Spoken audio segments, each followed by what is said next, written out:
Hey everybody, Dr. Steven here.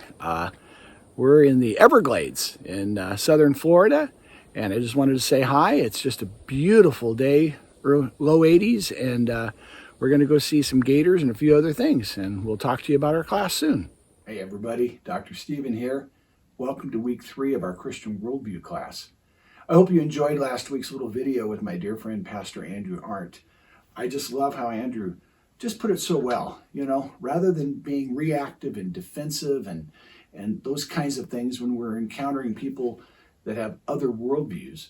He said we should live our Christian worldview, really our biblical worldview, in such a way that it makes space for the Holy Spirit to move in their lives and to make that attractive to people.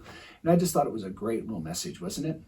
Well, this week we've got several things going on. In our Elements of a Christian Worldview book, the big one by Palmer, and it's a big one. You can see why we talk about skimming, can't you? We're going to be looking at chapters 4 and 5, which is science and the Bible. And this is either going to excite you or you're going to struggle, because you're either a science person or you're maybe more of an arts type person.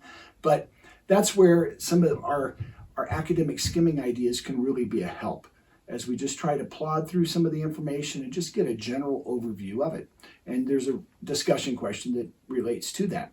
In C.S. Lewis's Mere Christianity, we're going to be reading through book 2.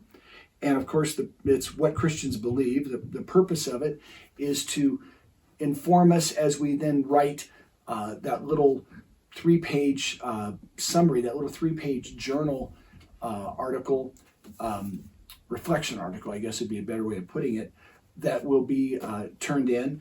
And then we have a short video by Dr. Tim Keller. Tim is a wonderful pastor, teacher, and author. Maybe you've read some of his books. For years, he pastored Redeemer Presbyterian Church in New York City, a wonderful, dynamic church right in the heart of New York City, a very evangelical Presbyterian church. And recently, he has been struggling with cancer. He's doing well, but because of that and some other things, he stepped out of his senior pastor role, and he's now ministering to other pastors and leaders. He's speaking some, but slowing his schedule down a little bit as he takes care of his health. This is just a great little video about culture and Christian worldview that I think you'll really enjoy.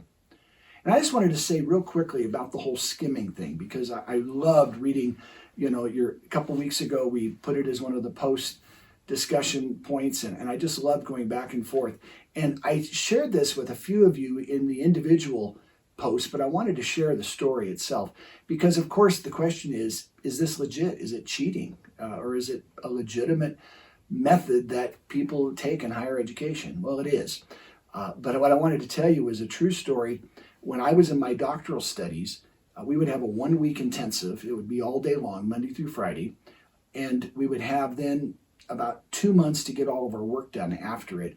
We would typically have anywhere from as little as 12 and as many as 20 books that we would have to go through in those 2-month period of time.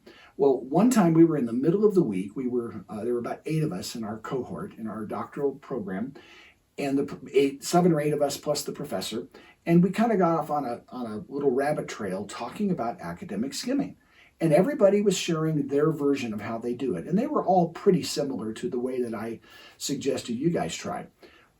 But one of the students, kind of in the middle of our conversation about academic skimming, he stopped us all and he said, "Guys, I got to tell you, this doesn't feel right to me. I feel like somehow we're cheating by not reading every word." And the professor butted in and said, "Well, if it's cheating, then I'm a cheater too, because it's the only way I got through my studies." And literally, just at that same moment, down the hall, the president of the seminary was walking, and he poked his head in just to say hi to all of us and to our guest speaker, the professor they had flown in for this class.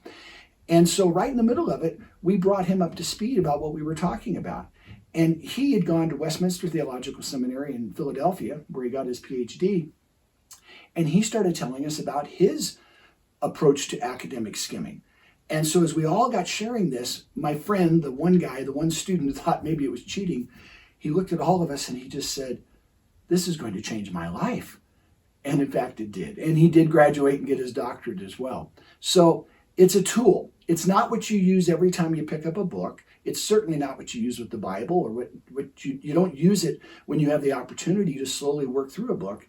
It's a tool when you simply have too many books to read, and you're nervous about it. You don't know how you're going to navigate through it. As I told one of you in one of the discussion threads, I would rather you do this approach and have a pretty good comprehensive understanding of the whole book than have just read 1/3 of the book and have no idea what the rest of the book is even about.